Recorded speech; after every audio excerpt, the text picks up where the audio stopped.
और जिसे जय श्री राम नहीं कहना है तो वो पाकिस्तान जा सकता है। ये हिंदुस्तान है, हिंदुस्तान है और हिंदुस्तान में रहना है तो ये जय श्री राम कहना ही है।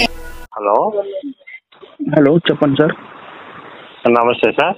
నమస్తే అండి. అనిల్ కుమార్ గారు, మీరు మొన్న ఒక రాజమండ్రి అబ్బాయితో మాట్లాడారు కదా, శ్రీరాముడు దేవుడా అది ఇది. అవునండి. నా పేరు పాతన్ శంకర్ సార్. ఓకే. నా వయసు 63 సంవత్సరాలు. మంచిదండి. విజయ్ కుమార్ చేసిన తప్పే సార్. మీరు అంతగా అతన్ని పట్టుకొని లీజులో పెడుతున్నారు. విజయ్ కుమార్ గారు ఏం చేశారండి ఆయన మీరు ఏదో ప్రసాదం అది రాముడు జై శ్రీరామ్ అన్నాడనేసి మీరు అంతా డిబేట్లు పెట్టుకొని మాట్లాడితే, మీరు ఒకరు హనీ జాన్సన్ ఒకరు ఇంకో ఇద్దరు పాస్టర్లు, అది తప్పేంటి సార్? తప్పు ఏంటి? తప్పే కదండి. ఏంటి తప్పు సార్? ఇప్పుడు మాకు రైట్, మాకు శ్రీరాముడితో ఏంటి సార్ పని చెప్పండి. ఇప్పుడు మీరు ఉంటున్నది భారతదేశంలో, మీరు హిందువుల మధ్యలో బ్రతుకుతున్నారు. जिसे जय श्री राम नहीं कहना है तो वो पाकिस्तान जा सकता है। ये हिंदुस्तान है, हिंदुस्तान है और हिंदुस्तान में रहना है तो ये जय श्री राम कहना ही है। అందరితో కలిసిమెలిసి ఉండాలంటే మీరు ఒకసారి అరగంట ఏమైంది సార్? సార్ ఇప్పుడు మీరు నమస్కారం అండి అన్నారు, నేను మీకు నమస్కారం అన్నాను. అంటే అంటే మిమ్మల్ని గౌరవించాను. జై శ్రీరామ్ అనేది పిలుపు, గౌరవంగా ఒకరినొకరు పలకరించుకునే పలకరింపు మాట, అది కాదు కదండి. గౌరవం కాదండి. జై శ్రీరామ్ అంటే కాదండి, ఒకరినొకరు గౌరవించి పిలుచుకునే పిలుపు ఎలా అవుతుంది? అది ఒక నినాదం. అంటే తెలుగు సరైన సమాధానం చెప్పండి ఒకసారి. ప్రభువును స్తుతించదము అని అంతే. ప్రభు అంటే యేసుక్రీస్తే. అంటే ప్రేజలాడ్ అంటే లార్డ్ అంటే దేవుడా, యేసుక్రీస్తా సార్? యేసుక్రీస్తే. లార్డ్ అంటే దేవుడు కదా. లార్డ్ అంటే జీసస్ ఈజ్ లార్డ్ అనే పదం మాకు బైబిల్లో ఉంది కాబట్టి జీసస్ ఈజ్ లార్డ్. లార్డ్ అంటే దేవుడికి అంటే లార్డ్ అని అంటారు కదా, ఏ భాష ఏ దీంట్లోనైనా. లార్డ్ అంటే ప్రభు అని దాని అర్థం అండి. ప్రభు అంటే శ్రీరామచంద్ర ప్రభు అవచ్చు, విష్ణు కూడా ప్రభు అవచ్చు, అందరు ప్రభు అంటే దేవుడు అని అర్థం కదా. ఓకే, మీ లాజిక్ తీసుకుందాము. ఓకే, అయితే ఇప్పుడు ఏమంటారు చెప్పండి. మీ లాజిక్ తీసుకుందాం, అయితే ఏమంటారు అని అడుగుతున్నాను. అలా కాదు, ఇప్పుడు హిందువులు ఉన్నారు, అందరితో కలిసిమెలిసి ఉంటే తప్పేమైంది నేను అంటాను సార్. కలిసిమెలిసి ఉండకూడదని మేము ఎప్పుడన్నా చెప్పామండి? మరి దానికి అర్థం అదే కదా. లేదు, దాన్ని అర్థాన్ని మీరు పెడార్థంగా తీసుకున్నారు కాబట్టి వచ్చిన ప్రాబ్లం. ఇప్పుడు నేను విషయం చెప్తాను, వినండి, నన్ను మాట్లాడినివ్వండి. మీరు నన్ను ప్రశ్నేశారు కాబట్టి నేను సమాధానం చెప్తున్నాను, మీరు సంజాయిషి అనుకోండి దాన్ని. చెప్పండి సార్. ప్రాబ్లం ఏమీ లేదు. నేనేమంటున్నానంటే, ఇక్కడ భారతదేశంలో ఉన్న క్రైస్తవులందరూ కూడా హిందువుల మధ్యలోనే హిందువులతోటే ఉంటున్నారు. హిందువులకి క్రైస్తవులకి అవినాభావ సంబంధాలు ఉన్నాయి. లేవని నేను అనట్లేదు. ఇప్పుడు కోవిడ్ వచ్చినప్పుడు కానీ లేకపోతే ఇంకేదైనా సమస్యలు వచ్చినప్పుడు కానీ మరి క్రైస్తవులు ఎప్పుడు హైందవులకి సహాయం చేయలేదంటారా? నంబర్ 1. నంబర్ 2, ఉండండి, మనం వినండి సార్, మీరు వినరు. చెప్పండి. అంటే ప్రశ్నించారు, సమాధానం చెప్పనివ్వండి, నన్ను మొత్తంగా చెప్పనివ్వండి. చెప్పండి. ప్రశ్న ఎప్పుడు చిన్నగానే ఉంటుంది కదా సార్, సమాధానమే కదా పెద్దగా ఉంటుంది. అర్థం కాకపోయినప్పుడు పెద్దగా చెప్పక తప్పదు కదా. మీరు పెద్దవారు కదా, మరి నేను చెప్పాలి కదా. మీరు సార్, నేనేమంటున్నానంటే మన భారతదేశంలో చదువులు కూడా లేని సమయంలో, లేదా మన భారతదేశంలో వైద్య వ్యవస్థ కూడా లేని సమయంలో మరి క్రైస్తవ మిషనరీస్ కదా ఇక్కడికి మొట్టమొదటిసారి చదువులు చెప్పడం మొదలుపెట్టింది, లేదా వైద్య వ్యవస్థను తీసుకొచ్చింది. స్వతంత్రం వచ్చే ముందు దాకా క్రైస్తవ్యాన్ని స్వీకరించిన స్త్రీలే కదా భారతదేశంలో నర్సులుగా ఉన్నది. స్వతంత్రం వచ్చిన తర్వాత ఇతర మతస్థులు కూడా నర్సులు అయ్యారు. అంటే నేనేమంటున్నానంటే, నిన్ను వలే నీ పొరుగు వారిని ప్రేమించుడి అని బైబిల్ చెప్తుంది కాబట్టి మా పొరుగు వారు మీరే కాబట్టి మీరంటే మాకు ఎప్పుడు ప్రేమే. అదే కరెక్టేనండి. మీరంటే మాకు ఎప్పుడు ప్రేమే కాదనట్లేదు. కాకపోతే ఏంటంటే ఇంటర్వ్యూ చేసే వ్యక్తి విజయ్ ప్రసాద్ రెడ్డి గారిని ఇరికించడానికి ప్రైజ్ ద లార్డ్ అని అంటే మీరు ఎందుకు చెప్తున్నారు అని అంటే నేను మిమ్మల్ని మెప్పించడానికి కోసం చెప్పాను ప్రైజ్ ద లార్డ్ అంటే సరే ప్రైజ్ ద లార్డ్ అన్నాడు. నెక్స్ట్ జై శ్రీరామ్ అని అన్నారు ఆయన. నాకు జై శ్రీరామ్ చెప్పే అవసరం లేదండి అని ఒక మాట చెప్పొచ్చుగా. నాది ఒక్క మాట వినండి సార్. నిన్ను వల్లే నీ పొరుగు వాడిని ప్రేమించినప్పుడు నిన్ను వల్లే నీ పక్క మతాన్ని కూడా మీరు ప్రేమించాలి కదా. అతన్ని ఎందుకు అలా ట్రోల్ చేస్తున్నారు చెప్పండి. కాదు కాదు కాదు మతాన్ని ప్రేమించడం అనేది ఇక్కడ మీరు విషయాన్ని ట్విస్ట్ చేశారు. దాన్ని మీరు ఇప్పుడు స్ట్రైట్ గా ఉన్న రాడ్ ని మీరు యు ఆకారంలో చేస్తే ఎలా అవుతుందో అలా ట్విస్ట్ చేశారు మీరు. అది అతను మీ అలీ జాన్సన్ గారు ఒక విషయం, ఎన్ని దేవుళ్ళ ప్రసాదాలు తిన్నాడండి, అది బైబిల్ ఒప్పుకుంటుందండి. బైబిల్ ఆయన ప్రసాదాలు ఎందుకు తిన్నారనేది నిన్న రాత్రి ఆయన జవాబు ఆయన చెప్పారు. ఇప్పుడు కాదు నేను ఒక విషయం చెప్తాను వినండి. నేను ఒక విషయం చెప్తాను. మీరు ఏదో వ్రతంలో ఉన్నారనుకుందాం, పోనీ దేవి నవరాత్రుల వ్రతంలోనే ఉన్నారనుకుందాం. చెప్పండి. నేను గృహప్రవేశం చేసి ఒక మేకనికి వస్తా, మరి నా ఇంటికి వచ్చి దేవి నవరాత్రుల సమయంలో మరి మీరు భోజనం చేస్తారా, మటన్ తింటారా? తింటారు కదా. వారి వారి విశ్వాసాన్ని బట్టి ఉంటది. అది మా విశ్వాసాన్ని బట్టి మేము ప్రసాదం తినడం, అందులో ప్రాబ్లం ఏముంది? దాన్ని మీరు హేళన చేయకూడదు. ఇప్పుడు హేళన చేయటం కాదు సార్. ఇప్పుడు ఆయన ఏమంటి రాధా మనోహర్ దాస్ ఏమన్నాడంటే ఈ క్రైస్తవుల్ని తరిమి కొట్టండి, వీళ్ళు మన ప్రసాదాలే తినరు, వీళ్ళని మనం ఎలా సామరస్యతతో చూస్తాము అని ఆయన చేసిన వీడియోకి ఆయన 4-5 సంవత్సరాల క్రితం చేసిన 4-5 కూడా కాదు 6 సంవత్సరాలు అయిందిలేండి. 6 సంవత్సరాల క్రితం మొదటి వీడియోలో ఆయన ప్రసాదాలన్నీ తిని రెండో వీడియోలో అడిగారు, గుడి దగ్గరికి వెళ్ళి మరీ అడిగారు, నేను మటన్ కూర పెడతాను తింటారా, చికెన్ కూర. నాది కూడా ఒక మాట వింటారా? చెప్పండి. రంజిత్ ఓఫ్రి గారు ఉన్నారా? ఎవరి గురించో మనకు వద్దండి, మన విషయం మాట్లాడండి.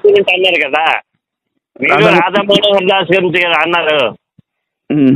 రంజిత్ ఓఫ్రి గారి గురించి చెప్తున్నాను. ఆయన ఎలా ప్రార్థన చేశాడు, భారతదేశంలో ఉన్న హిందువులందరూ నాశనం అయిపోలే, వాళ్ళ వ్యాపారాలు పాడైపోలి, వాళ్ళు చెత్తగా తయారవ్వాలి, వాళ్ళు సర్వనాశనం అయిపోవాలి అని ఆయన ప్రార్థన చేశాడు, పబ్లిక్ గా ప్రార్థన చేశాడు.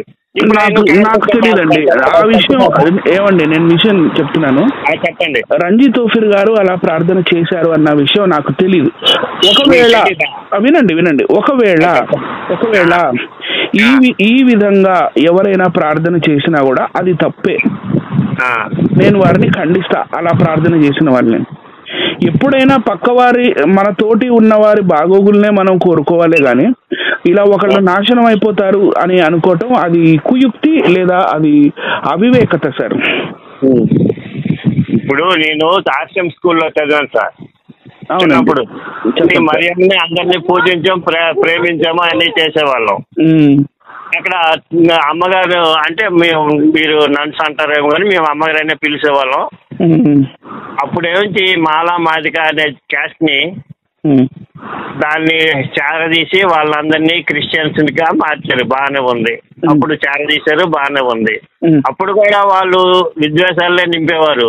మీరు సైతాన్ని పూజిస్తున్నారు, వాళ్ళని ఎందుకు పూజిస్తున్నారు, మీ పేరు దుర్గమ్మేటి, ఆ అమ్మేటి, ఈ అమ్మేటి అనేసి చాలా సార్లు మా చిన్నతనంలో మాకు మనసు అంటే మాకు అంతగా తెలియకపోయినా సరే ఆ రకంగా వాళ్ళు మాట్లాడారు. ఇవన్నీ రంజిత్ ఓఫ్రి గారు ఇది అన్ని 5 సంవత్సరాల క్రితమే ఇలా ప్రార్థన చేశాడు. అలాంటప్పుడు ఇప్పుడు రాధా మనోహర్ దాస్ గారు అనడంలో తప్పులేదు కదా. అదేనండి నేనేమంటానంటే మీరు మొదట మీ వాళ్ళని ఖండించాలండి. మనము వాళ్ళ దేవుళ్ళ గురించి ప్రస్తావించకూడదు. మన ప్రార్థన ఏదో ఇప్పుడు మేము గుడికి వెళ్తాం, ఆ గుడిలో ఏ పూజారి కూడాను ఏ మతం గురించి కానీ ఏ దేవుళ్ళ గురించి కానీ విమర్శించరు. వాళ్ళు మంత్రాలు ఏవో చదువుకుంటారు, 5 రూపాయలు 10 రూపాయలు వేస్తే తీసుకుంటారు, లేకపోతే హుండీలో డబ్బులు వేస్తాం. ఎందుకు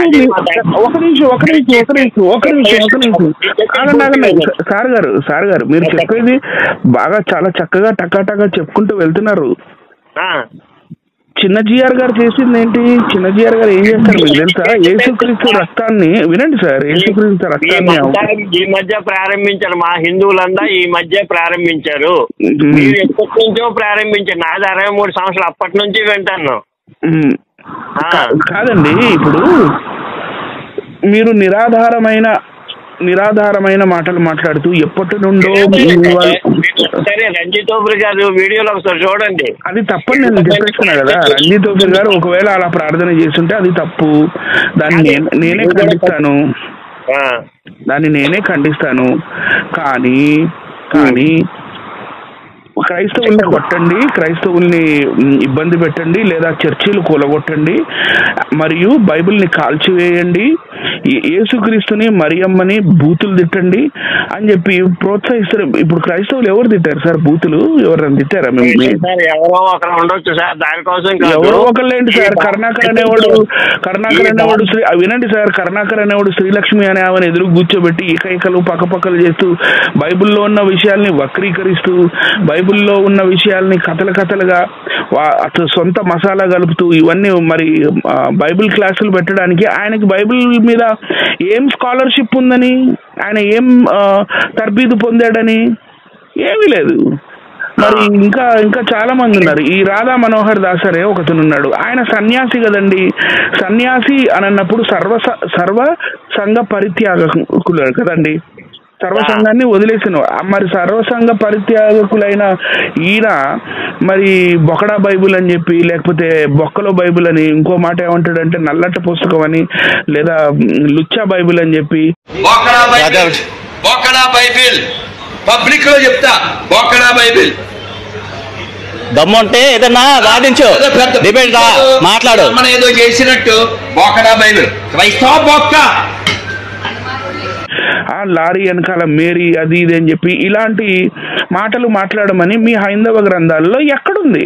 మీ హైందవ గ్రంథాల్లో ఉందా ఇట్లా బైబిల్ని తిట్టండి, మరియమ్మని తిట్టండి అని? ఇప్పుడు మరియమ్మ అంటున్నారు, ఓకే సరే రైట్.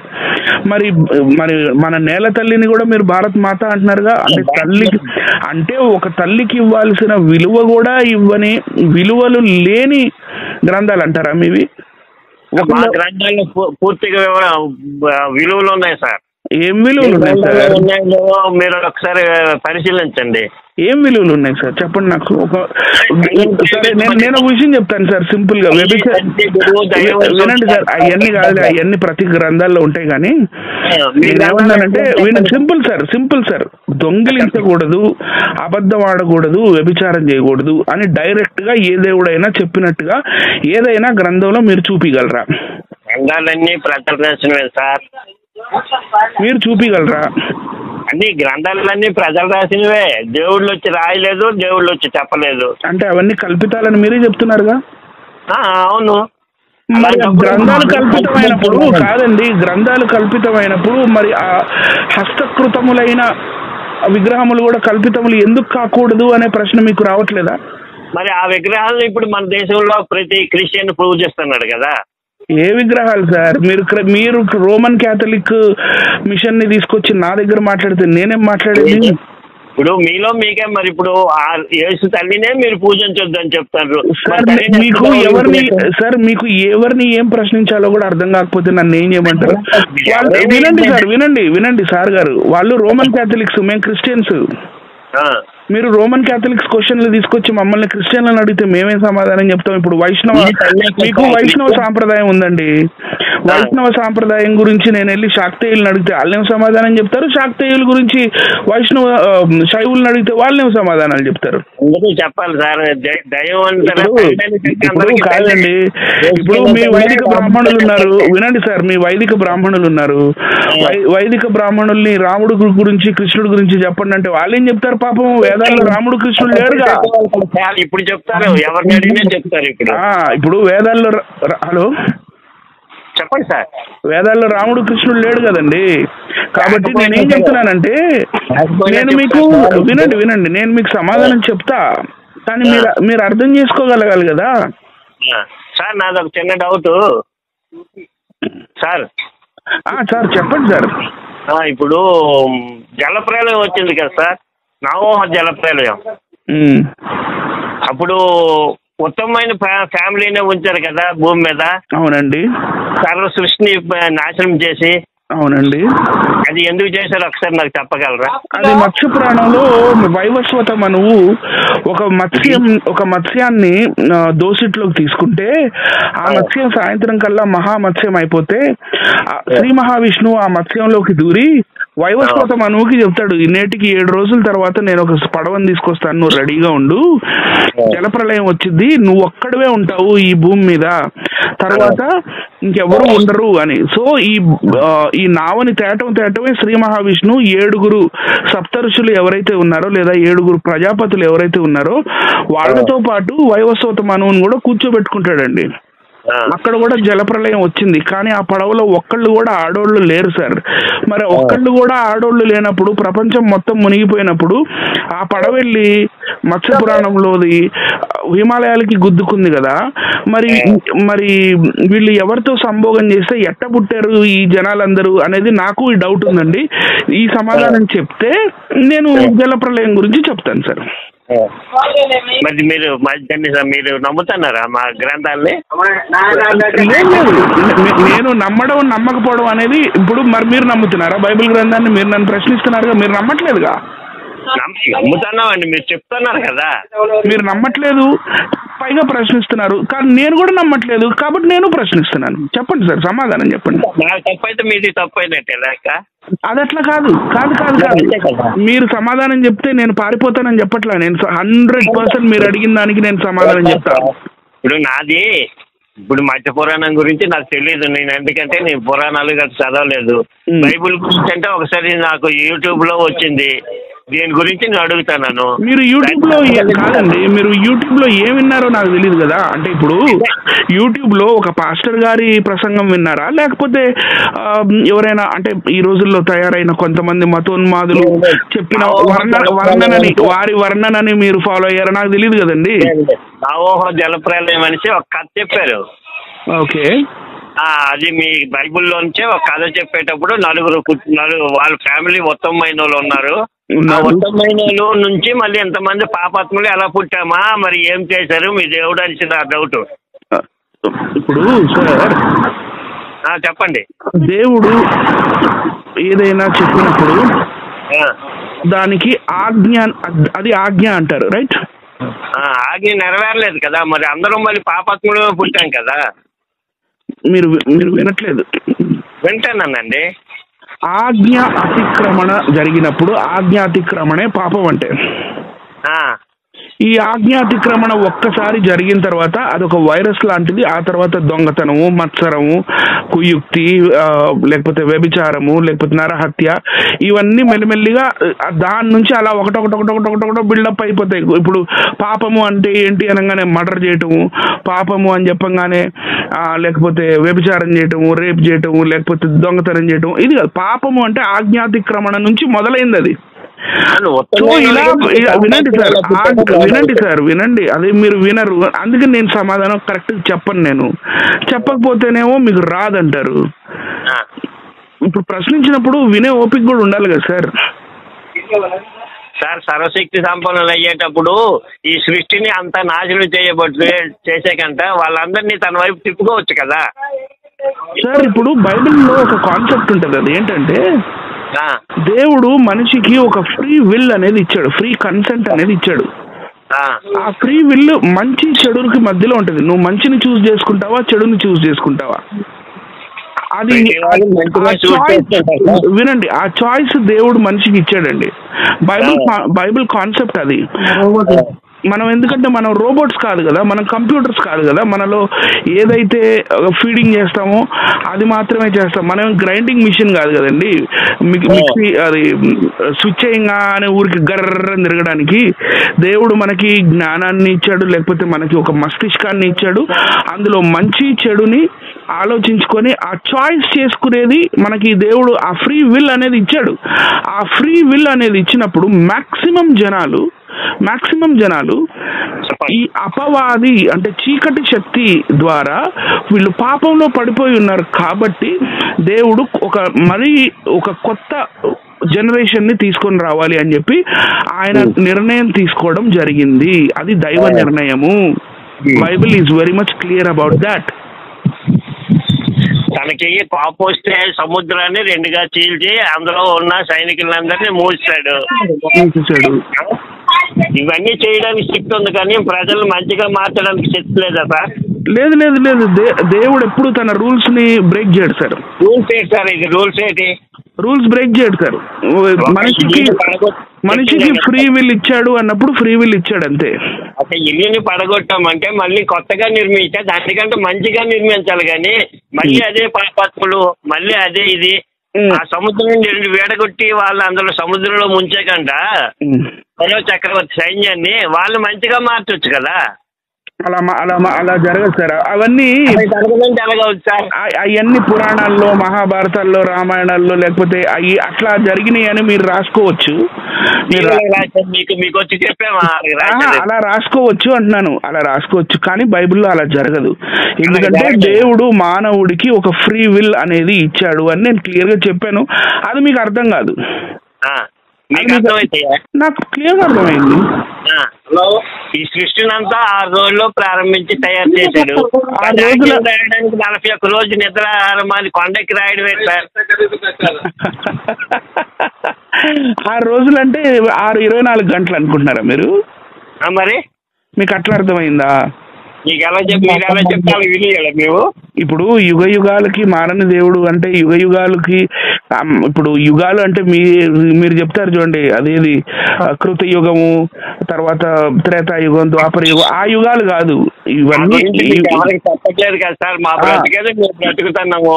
ఎందుకు మీ బతుకు మీరేం బతకట్లేదండి? సార్ మీ బతుకు సార్, నేను విషయం చెప్తున్నాను వినండి సార్. మీ బతుకు మీరేమి బతకట్లేదు సార్. మీరు కూడా చక్కగా మత ప్రచారం చేస్తారు. మీరు కూడా చక్కగా మత ప్రచారం చేస్తారు. మీరు కూడా కానీ కనపడరు. అది ఎట్లా అంటే అదే ఇప్పుడు ఏంటంటే క్రైస్తవుల మీద నెపం వేస్తారు మీరు చక్కగా. ఎందుకంటే వినండి సార్, నేను చాలా శాంతిగానే సమాధానం చెప్తున్నా మీకు. నేను వినండి. ఇప్పుడు క్రైస్తవులు పిచ్చోళ్ళు సార్. ఎందుకంటే క్రైస్తవులు మాత్రమే ఈ భూప్రపంచంలో సువార్త చేస్తూ ఉంటారు. కానీ మన భారతదేశంలో హైందవ సోదరులు వాళ్ళు చాలా మంచోళ్ళు. వాళ్ళు మత ప్రచారం చేయరు. వాళ్ళు జై శ్రీరామ్ అనే నినాదాలు చెప్పరు. రోడ్ల మీద కాషాయ జెండాలు అక్కడ ఇక్కడ ఎక్కడ స్తంభం దొరికితే అక్కడ, ఎక్కడ బిల్డింగ్ దొరికితే అక్కడ కాషాయ జెండాలు పెట్టరు. దేవి నవరాత్రులు చేయరు, రామనవమి చేయరు. లేకపోతే ఇంకా అవ్వలేదు లిస్టు సార్ గారు, ఆగండి. నవరాత్రులు చేయరు. తర్వాత ఒక నిమిషం అండి. తర్వాత ఈ వినాయక చవితికి రోడ్ల మీద ఈ పండాళ్ళు 10 రోజులు 11 రోజులు పెట్టరు. తర్వాత నిమజ్జనం అనేది చేయరు. అక్కడ జేబులో గణేష్ మహారాజ్కి అని అనరు. తర్వాత గుళ్ళు ఉంటాయి కదా, గుడుల దగ్గర పెద్ద బయట కమాన్ ఉంటుంది. కమాన్లు దాని మీద దేవుళ్ళు బొమ్మలు రోడ్డు మీద అంటే విగ్రహాలు పెట్టుకోరు. తర్వాత గుళ్ళు దగ్గర పొద్దున్నే అసలు స్పీకరే పెట్టరు సార్. పాపం మీ వాళ్ళు చాలా మంచోళ్ళు.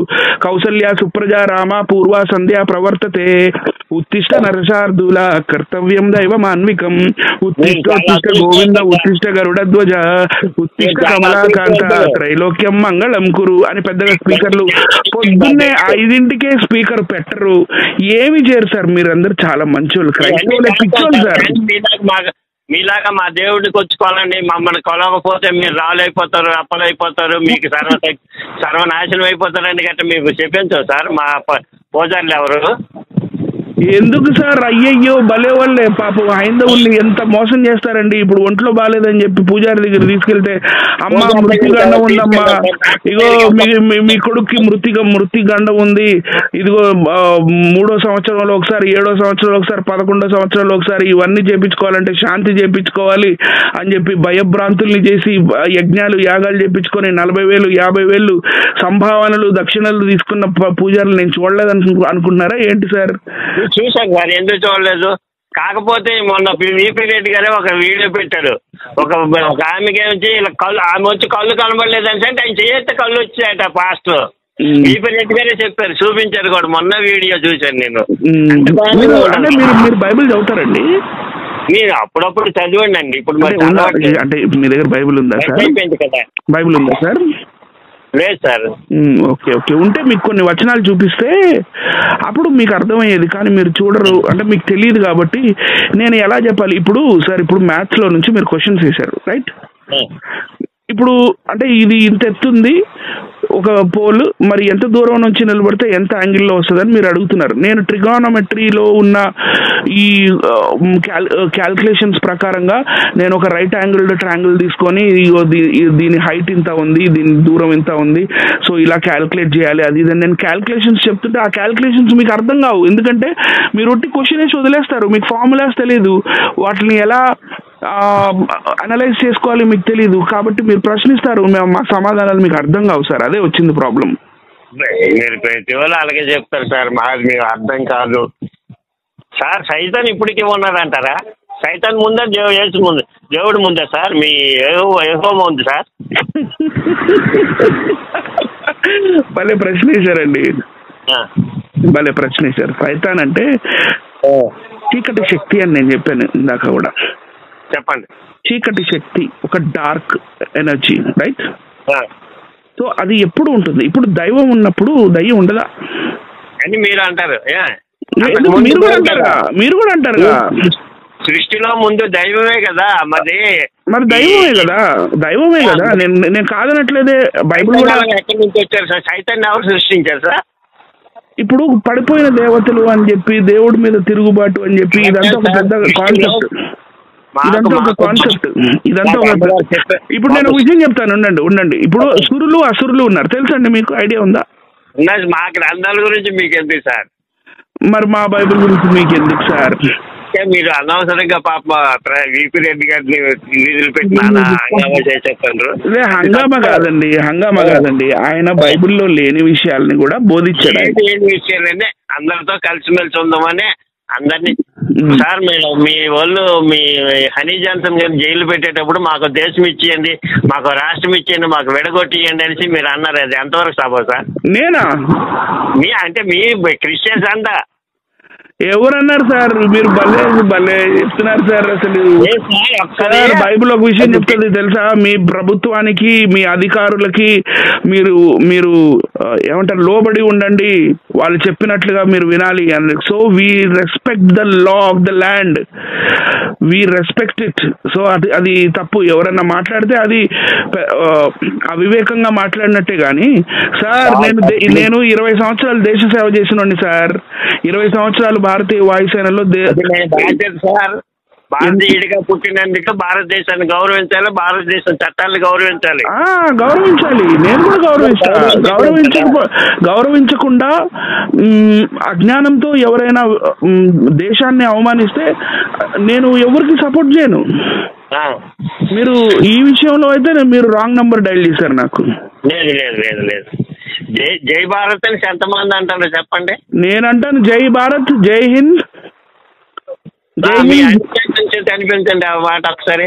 ఎందుకనో మేము సార్ ఇప్పుడు జై భారత్, ఇప్పుడు భారత్ అంటే ఇప్పుడు ఒక విషయం అండి, మన రాజ్యాంగం ఉంది కదా సార్, దీన్ని ఇంగ్లీష్ లో the constitution of republic of India అని అంటారు. దీన్ని దయచేసి నాకు ఇంగ్లీష్ రాదు సార్. పర్వాలేదు, నేను తెలుగులో కూడా, నేను హిందీలో కూడా తర్జుమా చేసి చెప్తాగా. నేను 5వ తరగతి చదివాను, ఎక్కువ చదవలేదు.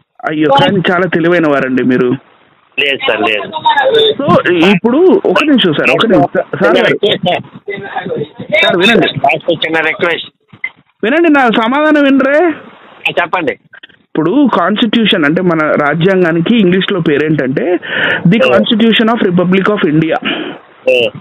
దాన్ని హిందీలో తర్జుమా చేస్తే భారత్ కి సంవిధాన్.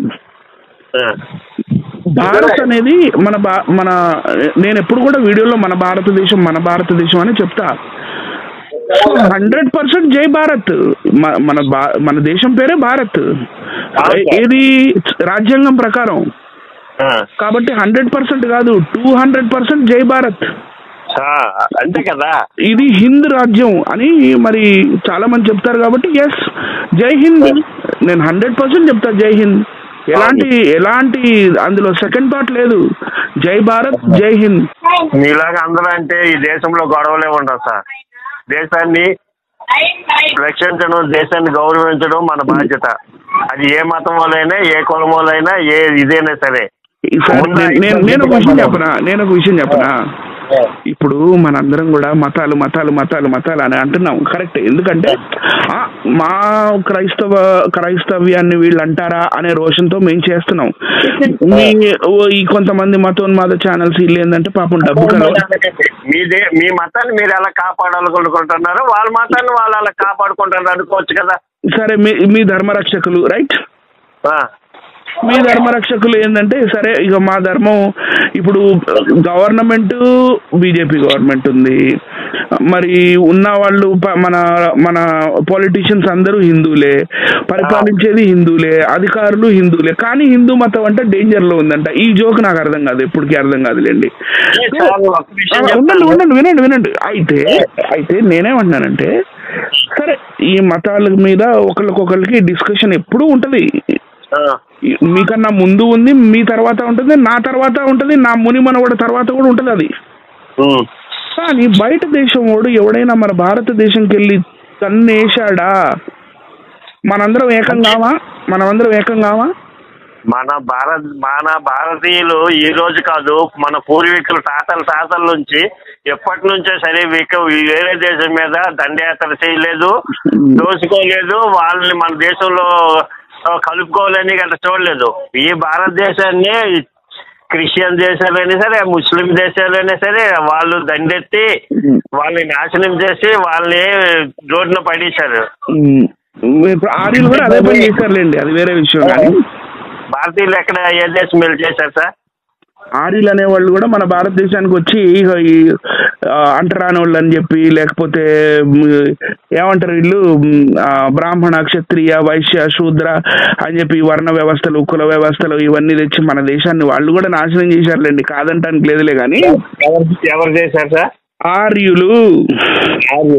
ఒక విషయం చెప్తాను సార్, ఒకప్పుడు ఇవన్నీ ఉండేయేమో కానీ ఇప్పుడైతే అవి ఏం లేదు సార్. అందరం కలిసిమెలిసి ఉంటాను, అన్ని జాతులు సార్ గారు ఒక మాట, మీదే ఊరు నేను అడగనులేండి, ఎందుకంటే నేను కాల్ రికార్డ్ చేస్తాను. చెప్పాను కదా, మా సొంతూరు శ్రీకాకుళం జిల్లా పాలకొండ, హైదరాబాద్ లో ఉంటాను సార్. ఇప్పుడు మీ ఊర్లో అగ్రహారాలు మాలపల్లెలు లేవా? ఉన్నాయి సార్, ఎందుకు లేవు? మరి అవి ఎందుకున్నాయి అనేది కదా నా ప్రశ్న. అంటే ఆర్యులు అనేవాళ్ళు వాళ్ళు మంచి పొజిషన్ లో పెట్టుకొని ఇక మిగతా వాళ్ళందరినీ కూడా ఊరవతలు పడేశారు, లేదా అగ్రహారానికి బయట పెట్టారు, ఇంకా ఊరికి దూరంగా మాలపల్లెలు పెట్టారు. వీళ్ళు చేసింది కూడా మంచిగా లేదు కదా అంటున్నాను నేను, అంతకన్నా ఇంకేం అనట్లేదు. సో వాట్ ఎవర్, నేను లాస్ట్ ఫైనల్ గా ఏం చెప్తున్నానంటే సార్, ఇప్పుడు దేశభక్తి లేనివాడు మంచి పౌరుడు కాబోడు. అంతే కదా. చెప్పండి. అంతేనండి, ఉంటాను, నాకు కొంచెం పని మరి. సరే లాస్ట్ ఒక విషయం అడుగుతాను, నేను యూట్యూబ్ లో పెట్టినా మన ఇద్దరం మాట్లాడుకున్నది. పెట్టండి సార్, పెట్టండి, పర్వాలేదు.